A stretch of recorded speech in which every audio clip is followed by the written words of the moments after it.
నమస్తే, welcome to E6 TV. నేను మీ Sampath Kumar.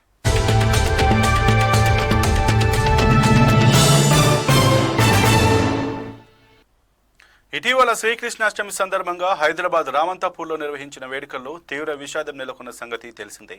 Current షాక్తో మొత్తం 6 ప్రాణాలు పోవడం పండుగ వేళ సంచలనంగా మారింది.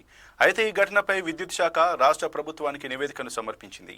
రామంతాపూర్ విద్యుత్ షాక్ ఘటన కారణం రోడ్డుగా అడ్డంగా వేసిన కేబుల్ వైర్లు కరెంట్ తీగలపై పడటంతోనే ప్రమాదం చోటు చేసుకుందని వెల్లడించింది.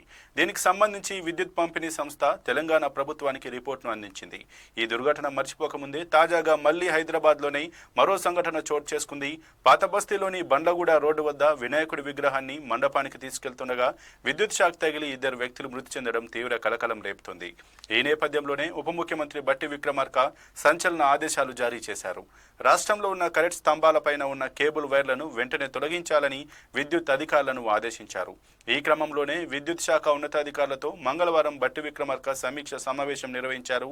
ఎలాంటి అనుమతులు లేకుండా విద్యుత్ కనెక్షన్లు పొందుతున్న వారిని గుర్తించి తక్షణమే వారికి విద్యుత్ సరఫరా నిలిపివేయాలని ఆదేశాలు జారీ చేశారు.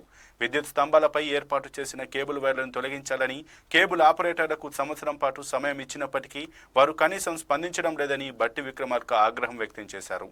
కేబుల్ ఆపరేటర్లు వహిస్తున్న నిర్లక్ష్యం కారణంగానే చాలా ప్రాంతాల్లో ప్రజలు ప్రాణాలు పోతున్నాయని మండిపడ్డారు.